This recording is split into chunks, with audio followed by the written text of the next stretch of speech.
What up there, Big D Dustin? Yeah, what's going on? What's going on in your neck of the woods? Same old, really. I Same hate to old, be same boring, but just crappie. Just Keeping a it crappie. bunch of crappie, man. Just a bunch Just a of lot of crappie. crappy days. We'll let some folks get on board here before we get it really getting going good. Before the going gets good. That's right. Got two people. We're going to keep on. As usual, as you guys join in, go and hit the hashtag 10K Crappie Connection. A little news up on that. I checked this afternoon before we come on live. I think we're right at 8705 for subscribers on YouTube. So we're getting that 10K. Oh, yeah, we're almost there. We're getting there. Mitch, Tony Van Norman, Travis, Daryl. What's going on, Travis? Come on in. Come on in. Jim Churchill, Chad, John, Mark. Come on, Man. fellas. Hit that 10K Crappie Connection. Let's get it going. My Millwood man, how is it going at Millwood, John? Let's hear it. We need a fishing report for Millwood. What's up, And Bobby? Jane Jones. Tell me they're stacked up and it's fishing better than it ever has. Jughead. I like that one, Wesley. Big Sasquatch. He said, "Good evening, Brad and Jughead." That's right. He just called me Jughead. Yep, I like that. Because he think I got a big old head. Greg, Jesse, Charles. It's Miss Ginger. Sid. Everybody come on in. We'll get today's bite started. It's got a good show. Got a lot of really cool things going on in the crappie fishing world this week.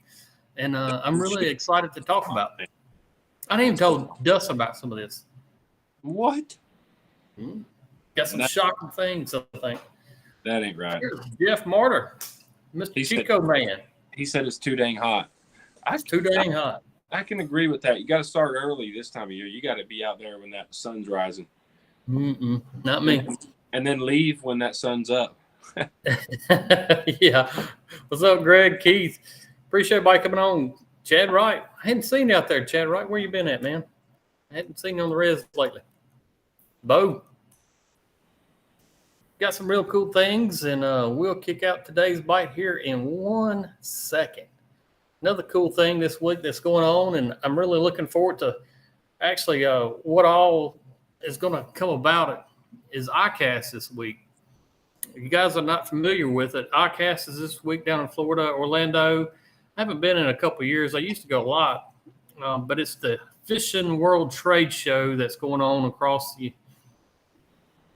everywhere, that all the manufacturers come in and start releasing the new products for this upcoming year. Looking forward to see what all comes out this week. Hopefully some very exciting stuff. And next week we'll talk about some of the highlights of new products that's going to come for ICAST that's going to affect us in the crappie fishing world. So in a good way. Definitely looking forward to it. There's Ron Upchurch. I seen he's down at ICAST. I'm not going to make it this year, Ron. I hate I'm not. Next year, I plan on being at ICAST. I can tell you that for sure. Holden Higgs, how's it going, buddy? How is the fish biting where you're at? I know you're chasing them somewhere. I think he was going to a lake last week, if I remember right. A certain one, I forgot. Dustin, I'll let you kick out today's bite since you're ready to go, man. Yeah, Don't tell me the itty-bit slab hunters. Dude, it's not the slab hunters, it's slab slayers.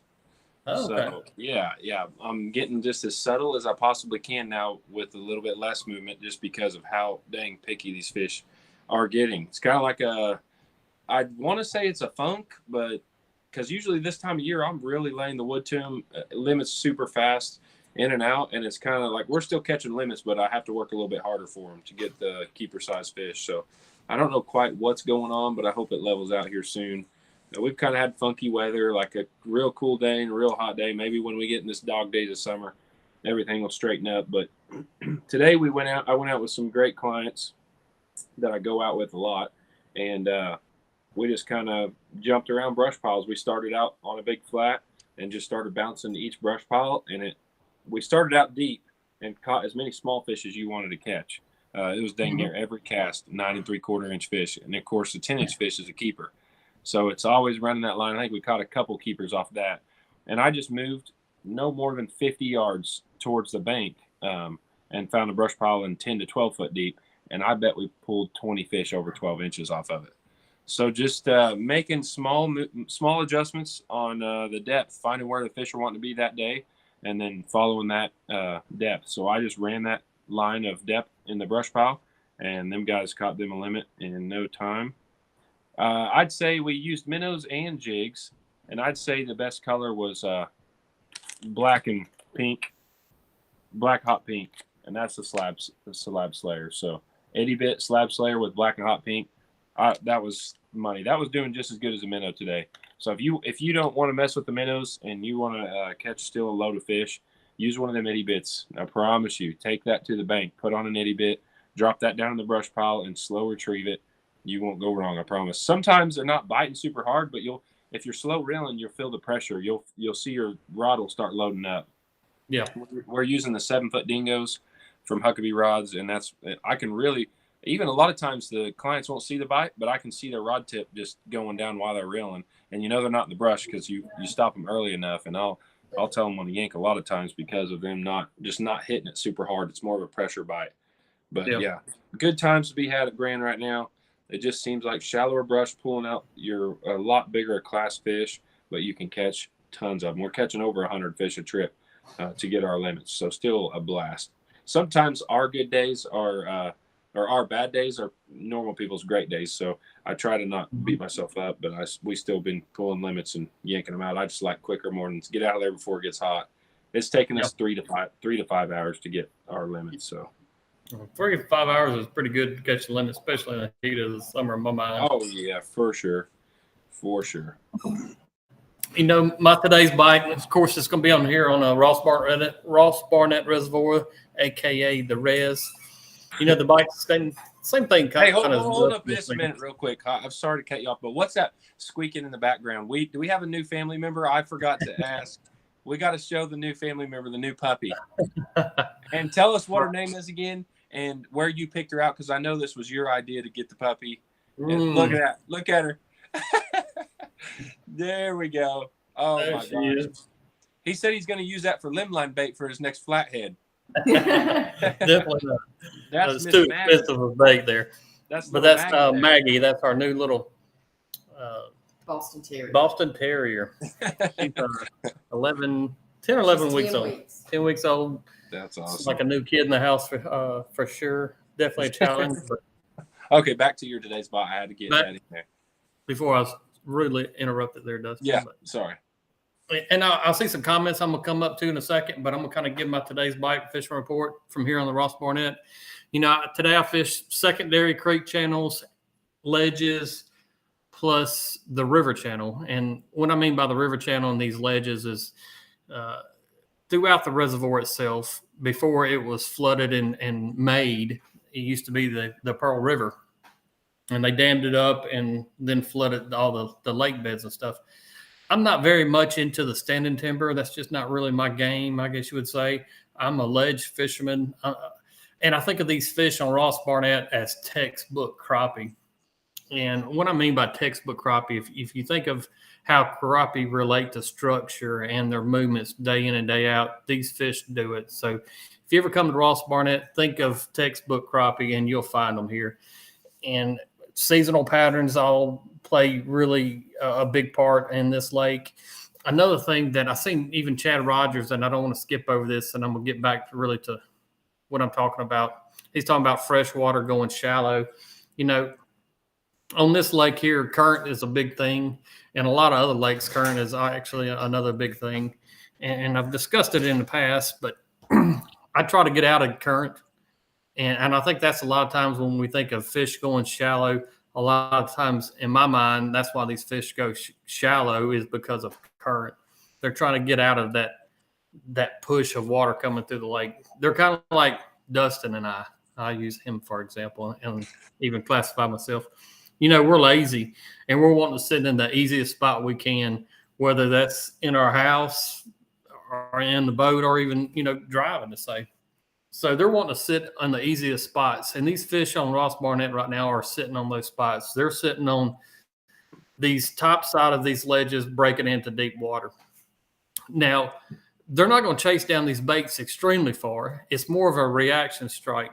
And I'm still casting, and I tried a couple different sizes of jig heads last week and throughout this week even, and really tried to fine tune on size of jig heads and why I thought it really mattered. I'm casting 2 1/16 ounce jigs tied about 10 and 12 inches apart.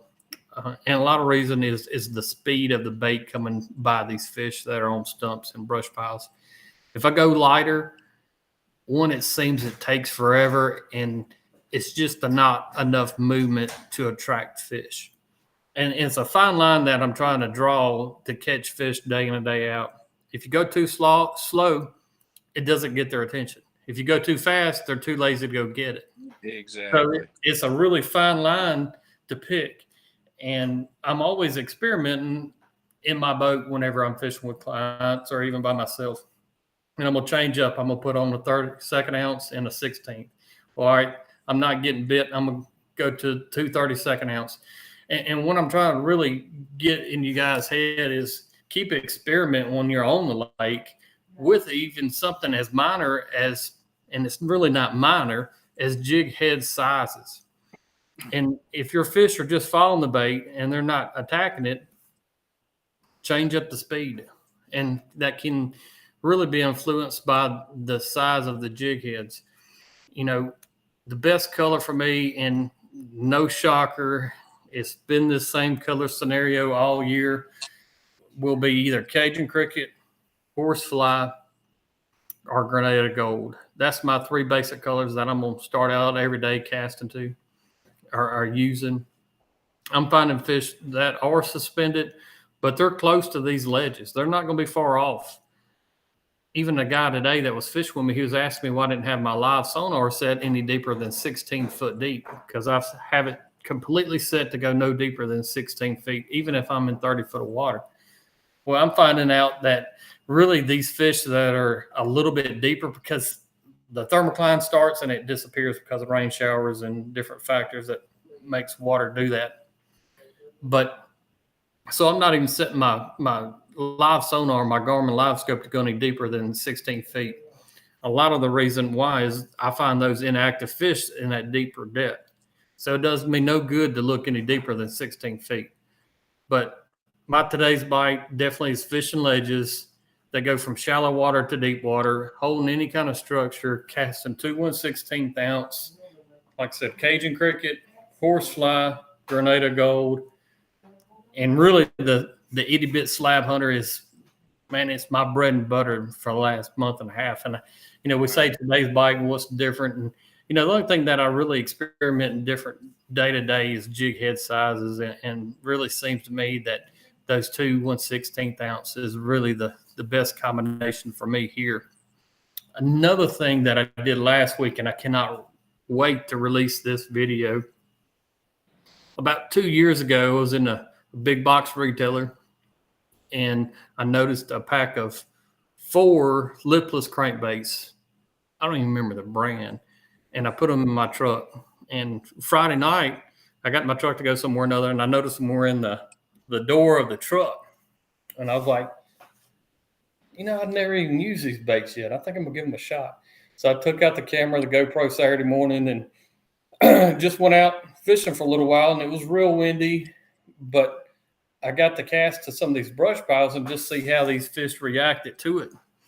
And even with these lipless crankbaits, I picked up a pattern on what these fish really wanted, even with these, I guess they're, I'm going to say 2-inch crankbaits, lipless crankbaits. And there's several manufacturers out there. I just found a little 5-pack of them.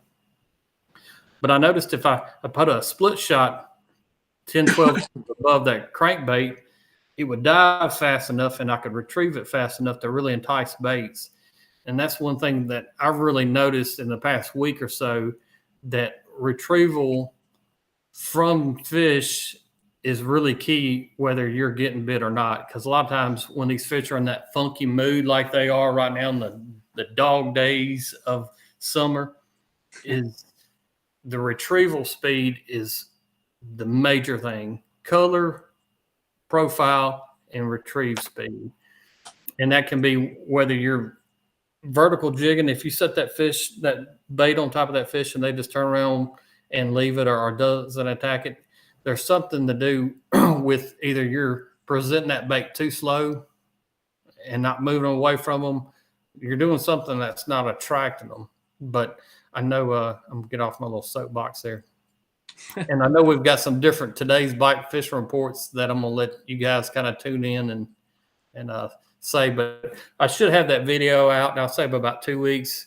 The footage has already been handed over to the Wizard Hunter Chapel as far as the edited goes, and looking forward to you guys seeing it. But Dustin, I'm gonna let him kick out some today's bite fishing reports from you guys. I want to hear your details, what you're thinking.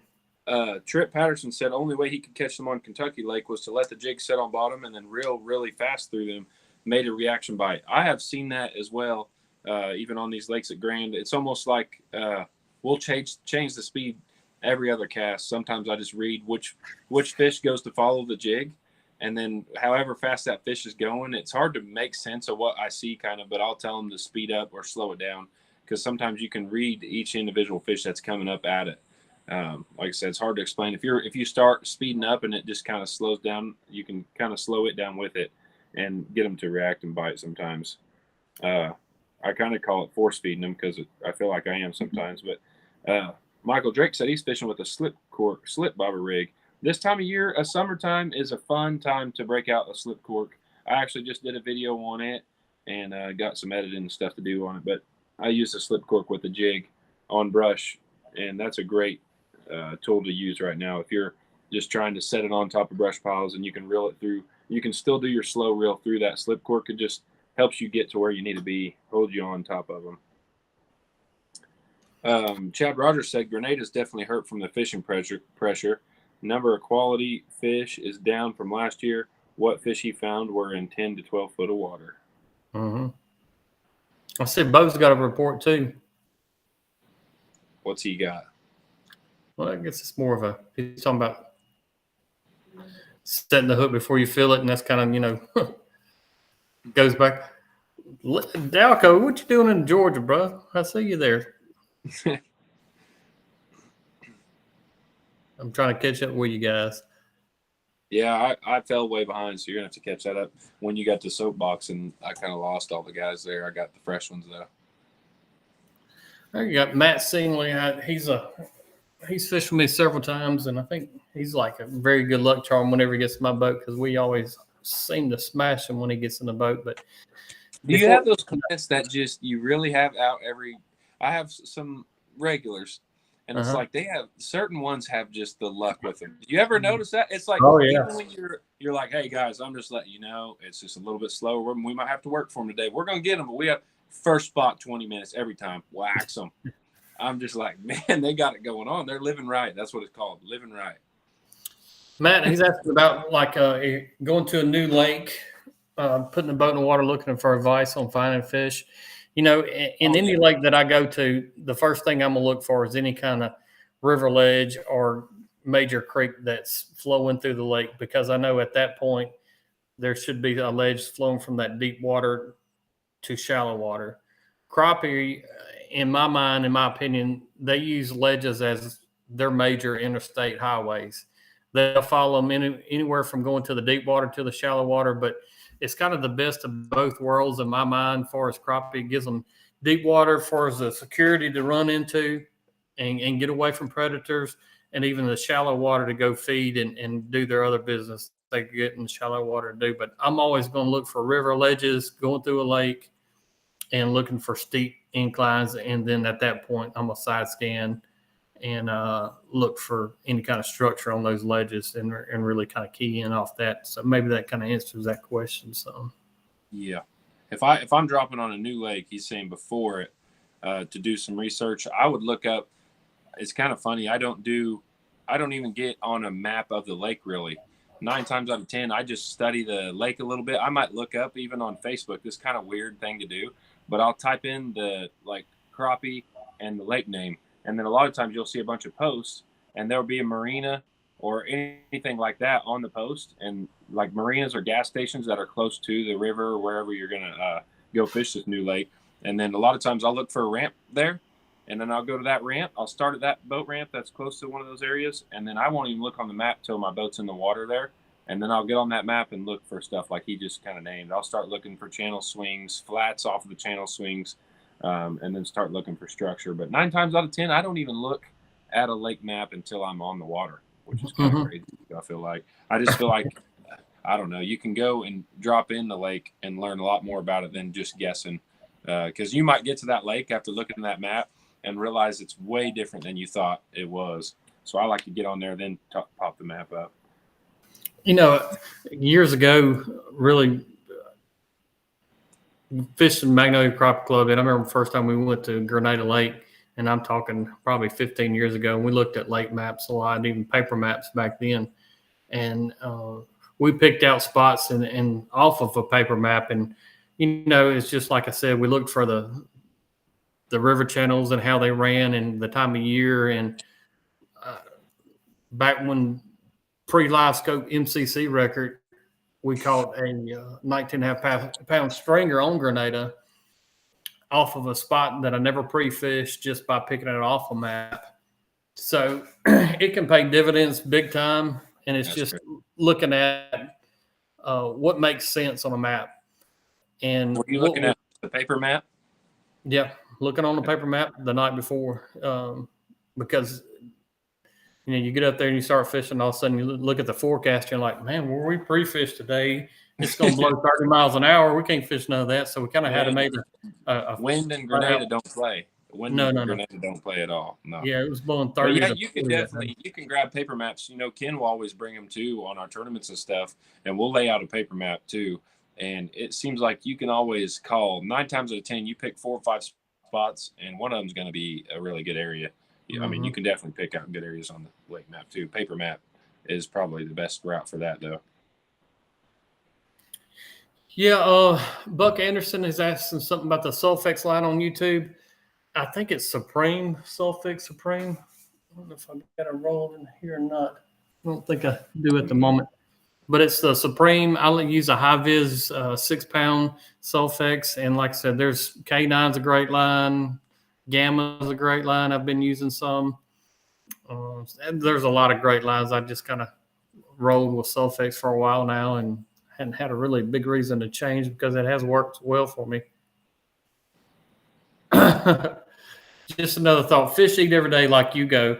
Just go fishing. I totally agree with that, Mitch. You know, a lot of people get in their mindset that the full moon's out. You know, I've had people come back and cancel guide trips because there's been a full moon and in different weather conditions like that. And I'm like, I just don't get it.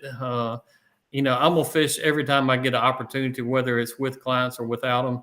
No because doubt. I've learned one thing definitely through the years is I have never caught a crappie sitting at my house. So get out there and explore and learn, even if it's, you know, side scanning and down imaging and looking for different things that can help you out in the future. Or if you're like, go out and throw some structure. I mean, that's money in the bank, I guess you would say. For sure. Travis Goodwin has a good idea on that too. Google Earth Pro is usually go-to because of the you can set back the time. I've seen that as well. Ken actually taught me that. You can go back in history of the lake and find when it's super low or before some of them before the lake was even there, which is crazy. You can pretty much see a lot of things on that when you can go back in time. Some lakes don't do it, but some do, and it's worth looking at that too. I've got a paper map. What's going on, buddy? I've got a paper map from Ross Barnett that was made about half full. That's a gentleman named Bill Roach here around the area. I was saying one day something about it, and he actually gave me a map of the reservoir before it was all the way flooded, which is pretty neat to see. Go back and see if you can find some of these, especially fishing these reservoirs. If you can find some lake maps and photos before it was even flooded, it can be just tremendous. I've seen some stuff on Barnett that I never even seen without looking at a map before it was flooded. And as far as structure and standing timber or even ditches and little bitty ponds, I know that's always been a key, especially when you talk about Grenada. And I see, Carlos and Chad, talking about Grenada right now, which is, the best crappie fishing lake in the nation, hands down. But majority of those tournaments have always been won on Grenada, on little small depressions and ditches.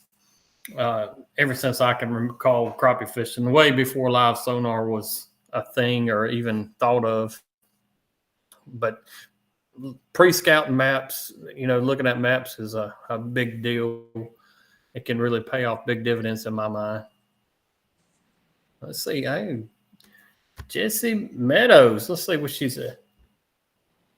Fished the lake a few days, catching more fish on horizontal laydowns, catching better fish on vertical structure, 10 to 15, 16 foot deep, 1/32 ounce Bobby Garland and a 32nd hair jig, natural colors.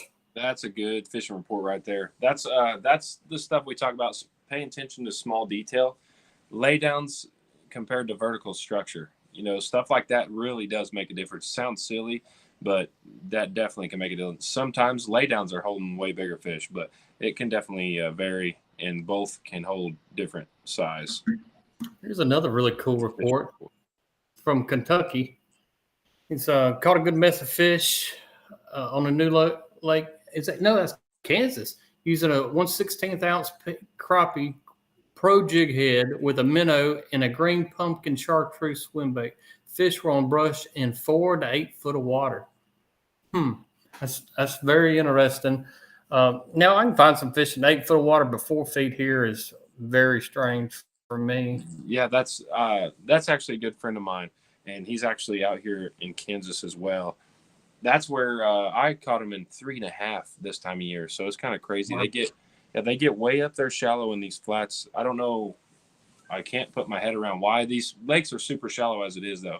Deepest part might be 15 foot, so they're already related to really shallow water. But it is crazy to catch them.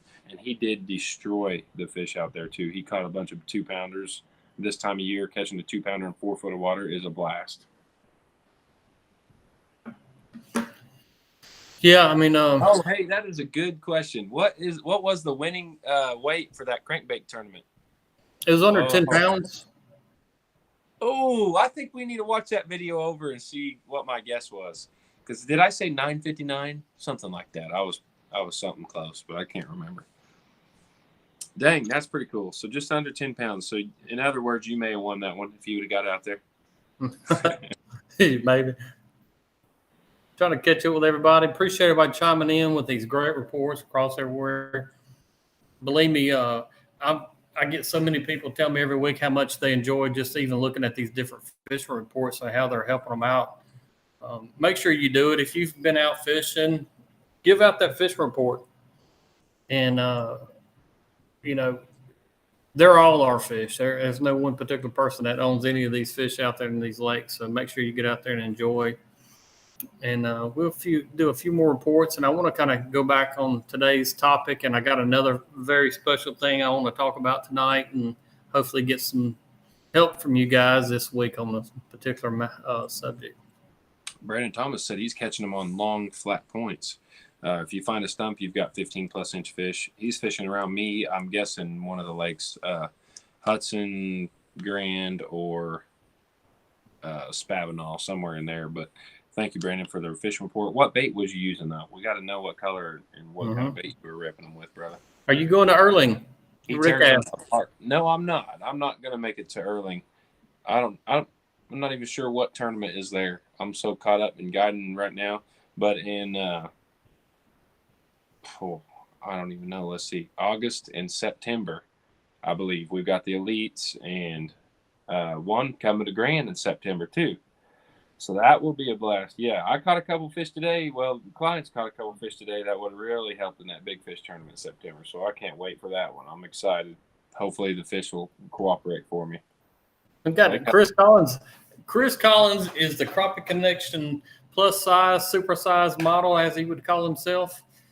So appreciate you checking in, Chris. I see you up there. There's Mr. John Mayo. I know he would chime in. We knew he was lurking around here somewhere, huh? Oh, Wesley Miller said it's the Bracket Showdown Crappie Masters. All right, I got you. Appreciate it, brother. Yeah, no, I won't be able to make it that one, but I'll be watching it. That's fun. That's a fun tournament. It looks cool, so I'll stay tuned. If I had to guess, never mind. I got to guess. That hammer comes in there. Yeah. Michael Drake's asking, how long do you fish a brush pile, particular spot, before changing over? Ooh, that's a good question. If I catch several short fish in a row, several meaning if I drop down there 15 or 20 times in a row and it's not a fish we're looking for, I'm rolling out. But if I catch like 2 or 3 out of the 15 that are keepers, I'm going to sit on it till I catch, like I said, a good row where you just feel like you're not getting anywhere. You don't see any bigger dots on that brush pile, or sometimes they just shut off. You might catch 3 or 4 good fish and then you can't get a bite for another 5-10 minutes.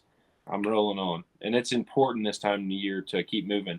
If you sit on the right or the wrong brush pile long enough, you're going to shoot yourself in the foot and come home with way less fish than you would have if you can keep yourself moving.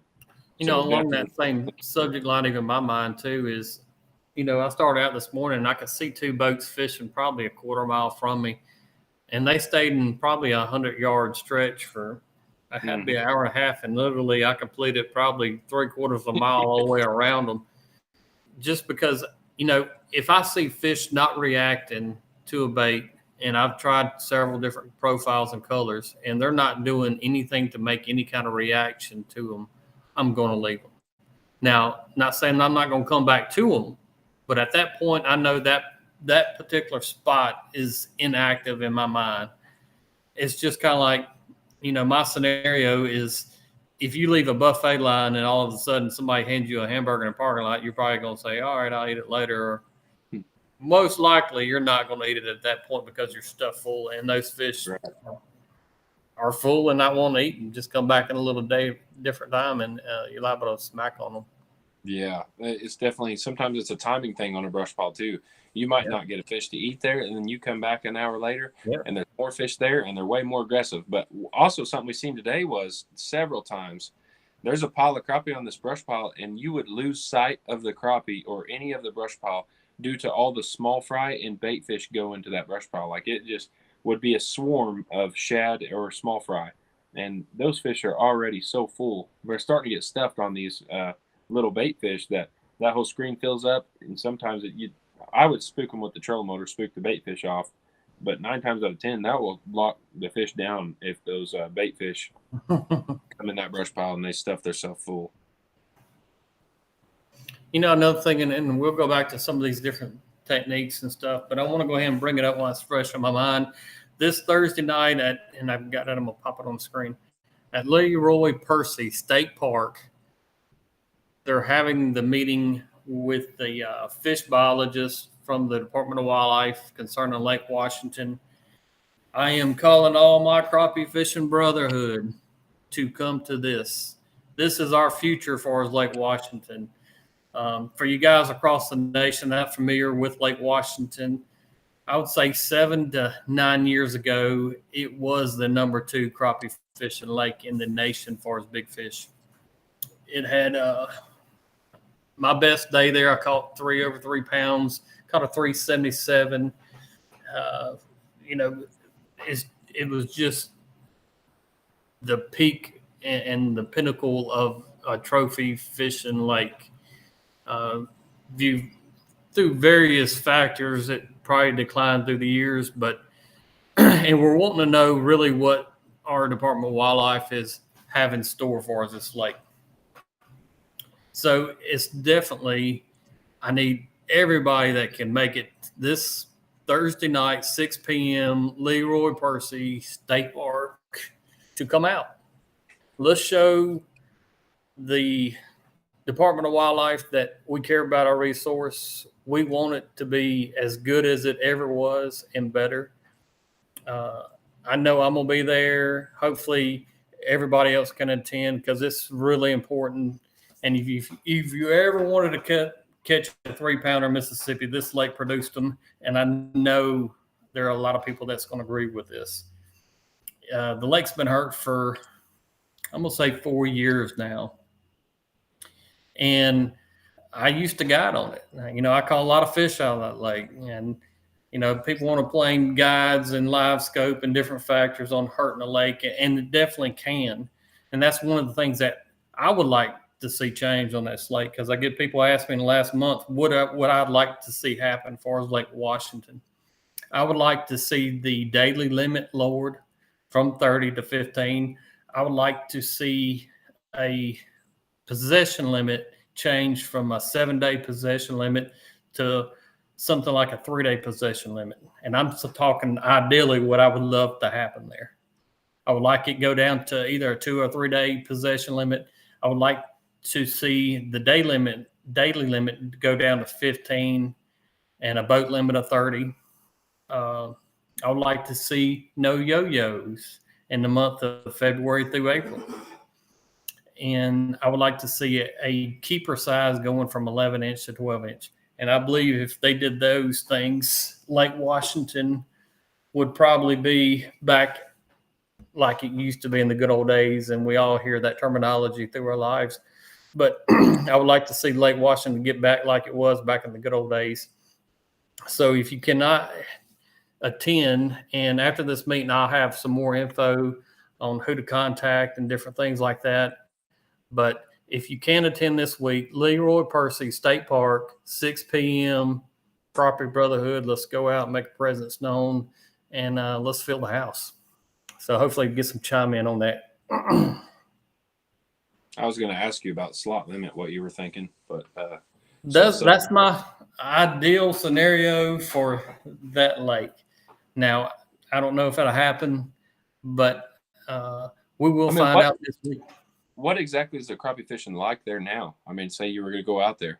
You know, there's crappie in the lake, but the overall population from whatever factor, and I'm interested to see what their opinion is on it, has declined tremendous amount. You know,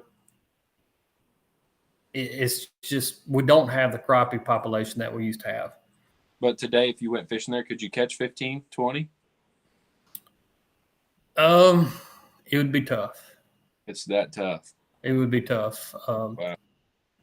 It would be tough. I know Magnolia Crappie Club, and there's several Magnolia Crappie Club members watching tonight even, and they can testify to some of the past 3 or 4 year tournaments up there. But I recall the last tournament held there in November, I believe it was, of last year. Out of 30-something boats, it was 2 to 4 boats that had 7 fish. And these are not, I mean, they are great crappie fishermen. And the majority of the field only had 1 crappie. Holy smokes. So that kind of tells you that that lake is nowhere what it used to be. Yeah, something's up for sure. Steve Hammonds asked, where do you guys think is the best chance to catch a 3-pounder next spring? Steve, hands down, I'd be going to Grenada. One of the big 4, of course, definitely not Butler now, so I'd say Grenada in my opinion. That's just my opinion. If I wanted to catch a 3-pounder, I'd take 3 or 4 days, try to get a good weather day in there, spend daylight to dark out there fishing. That'd be your best shot. Yeah, you know, Grenada Lake is definitely the top of the list as far as trophy size crappie. I don't think there's anybody that can really debunk that one. It just has a proven track record of producing 3-pounders.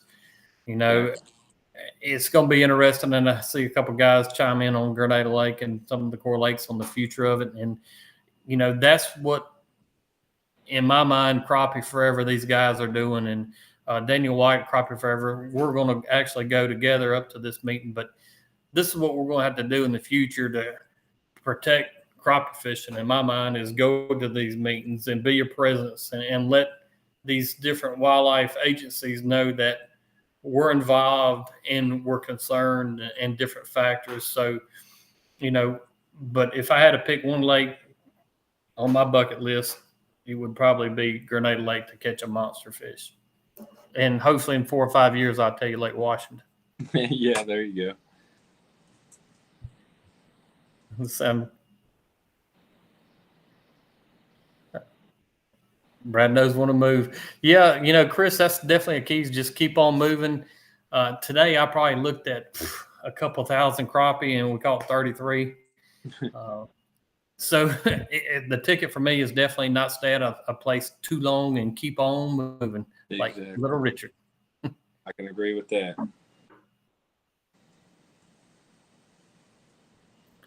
That's a good question. Wesley Miller asked if the Asian carp got into Lake Washington. Did any get in there? Yeah, there is some in Lake Washington for sure. I've seen them this wintertime. I haven't fished it much this year just because I guide full time here on Ross Barnett and have no reason to go to another lake. I would love to guide back on Lake Washington, but I did get out there in the month of January, and I noticed Asian carp on my Garmin. And quite a few. I don't know if that's a factor in it. I really don't think. I think that's probably one piece of the puzzle. I think, and that's what these biologists have studied and have the knowledge for is picking out and seeing what really happened to that lake. And I'm very anxious to come back and, today's bite, next Tuesday, I will report on what we've learned and sweet, and we'll see what we need to go from there. But the Asian carp is in the lake. I'm trying to catch up, everybody. Wesley said they're filter feeders and they kill all the fry baits or the fry balls. So that was he thinks that's the problem. So if they're eating all the crappie fry, that could be what's. I don't think that's the major issue up there. I don't know. That's definitely probably one of the pieces of the puzzle to me. For sure. I can't think of a lake that has Asian carp that does well. But I don't know a whole lot of them. Yeah. Chris, I probably did go overboard with all my whole rant about Lake Washington. Appreciate that, Scott. Yeah, it sucks, but she's gonna come back. And oh man, Matt Singley asked a pretty good question. If you had a chance to fish Lake Fork, Lake of the Pines, or Millwood, which one would you fish for quality fish? I think that's a time of the year thing too, as far as that. But man, all three of those lakes you just named are right there for me. I think all three of them. Lake of the Pines I can't speak about. I know a lot of good close friends though that's fished it.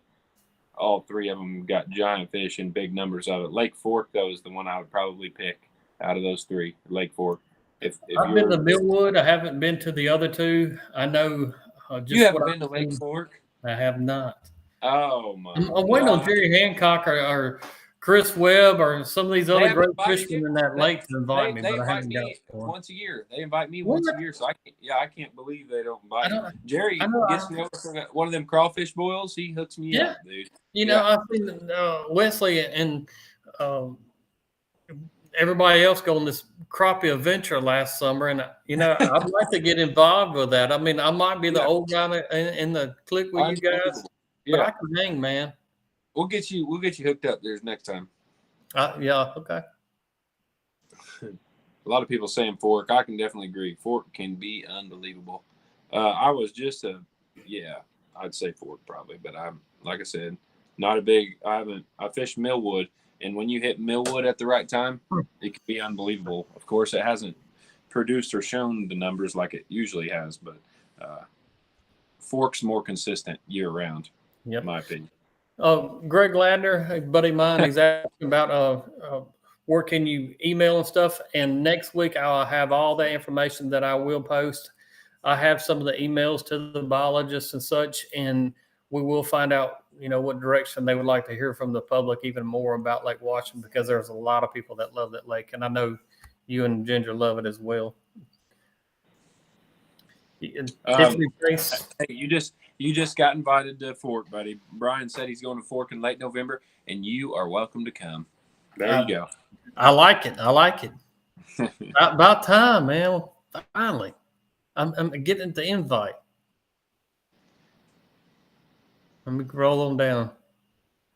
Scott Bradshaw said Cat Records would support Millwood, I believe.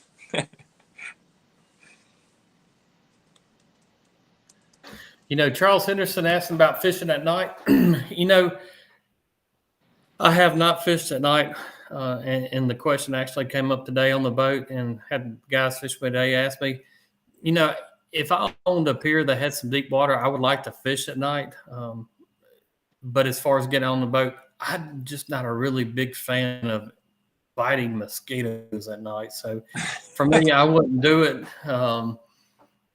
We used to go in the spawn, and I'm talking, early March, and fish along the rocks and stuff with jig poles and catch them at night. But that's really my extent of fishing at night.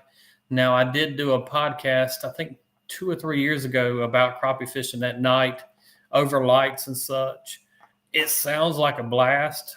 I think it was definitely productive. I can attest to it's a blast for sure. Me and a good friend of mine have fished Grand Lake a few times. There's a couple docks that have the right light in the right location, and it's just a dock light that pitches down into the water. And after dark, this time of year right now, you go after dark there, and it is a fast limit. There's just balls of them in the light, and it just goes. You can see these giant catfish under the balls of crappie, and then you have the balls of crappie and then the balls of bait fish. So all three of the food chain is sitting there, because the little fish on top, the perch, everything else are hitting the bugs from the light, and then the crappie are under hitting the bait fish. So it's pretty cool to see. But you drop a jig down and destroy them, and it is a blast.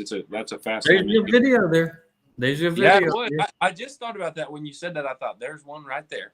I'm gonna go out there and take a night video and go rip them for you guys. Yeah. Eddie, I see this comment, and I'm very interested about it. He said they're fishing to drain a very good lake in Arkansas just to put Florida strain bass back in it. I'd like to hear more about that. That's a very interesting topic. I'd like to know about that. That's Tim Wilson asked, where do you find bigger fish in the summer? Tim, where we're at, it's pretty simple. You go shallower than normal, anywhere from 8 to 10 foot, brush piles on flats. That's where I'm at around Grand Lake, Oklahoma. But you go on the flats and look for laydowns or any type of brush, shallow brush. That seems like the bigger fish. Numbers is kind of a little bit everywhere.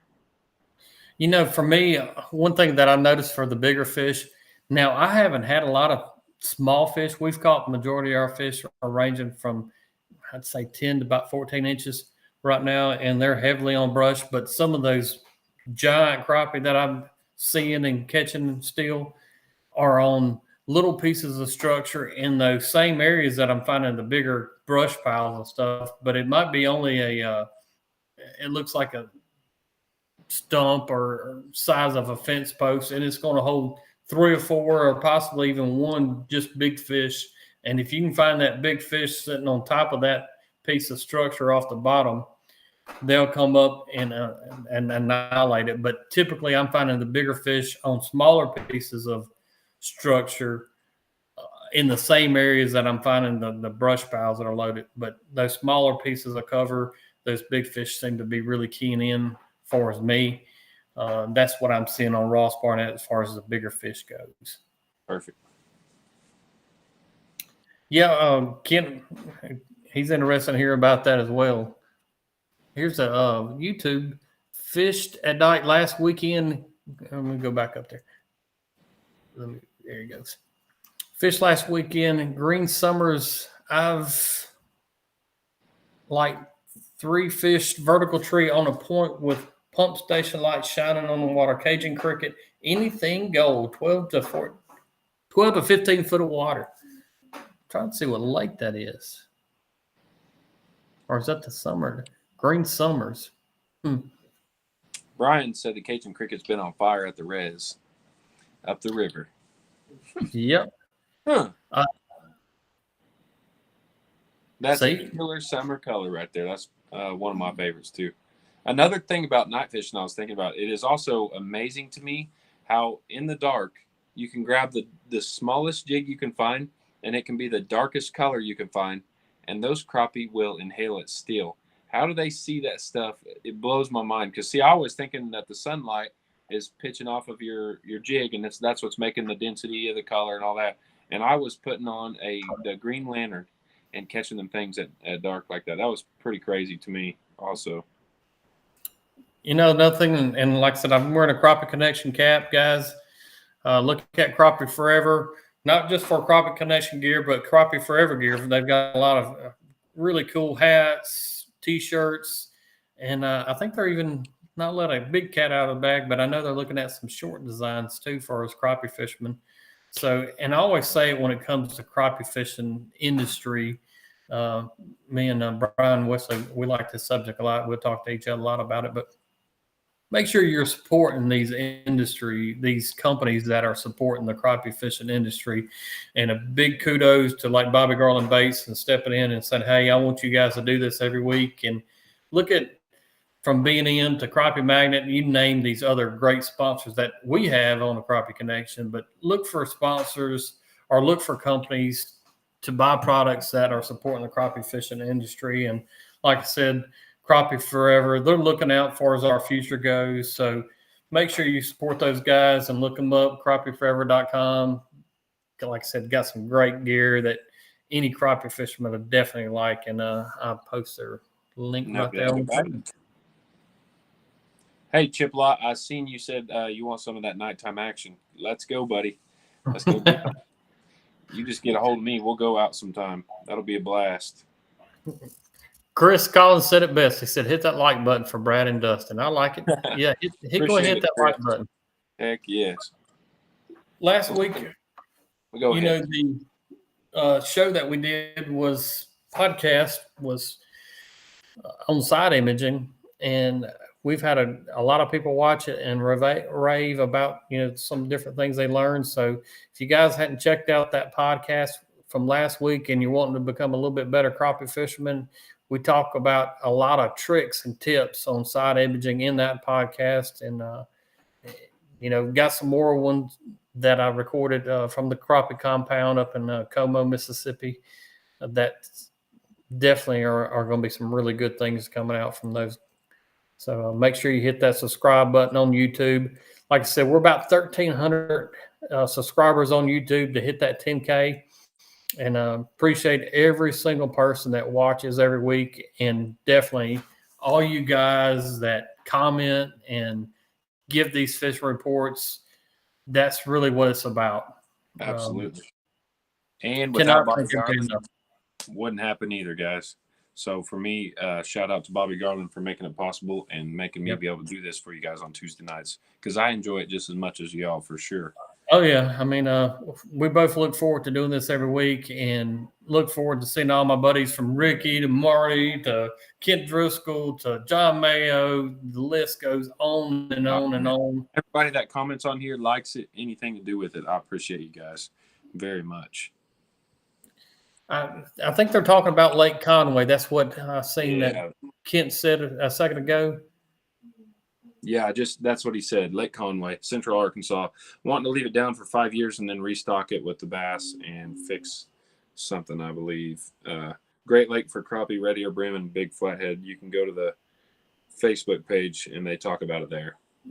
That's pretty neat. Marty from Toledo Bend, come on in, man.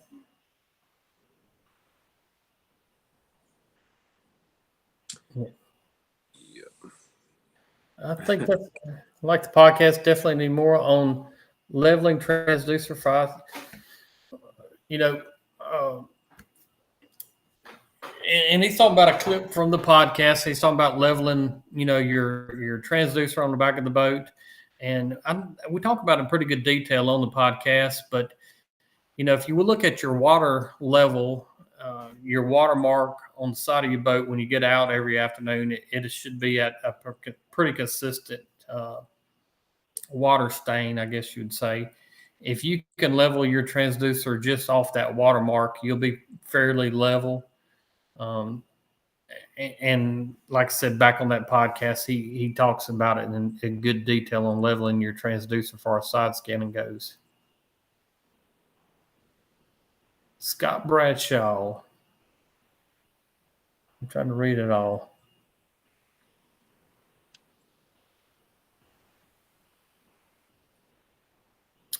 He's saying Millwood's going to be, I have heard a lot of big fish as far as Millwood goes. And like I said, I have fished Millwood in August, and we totally smoked them that day I fished Millwood. I don't think I caught any giants, but we did catch some absolutely great fish. One time in Millwood in April, I ran into the right string of fish, and that was the best day I think I've probably ever had on a lake. So it's a timing thing because I haven't done it since. but you can really have an insane day there if you hit it Mm-hmm. right. I'd say as far as consistent, though, Lake Fork would have to be more consistent to me.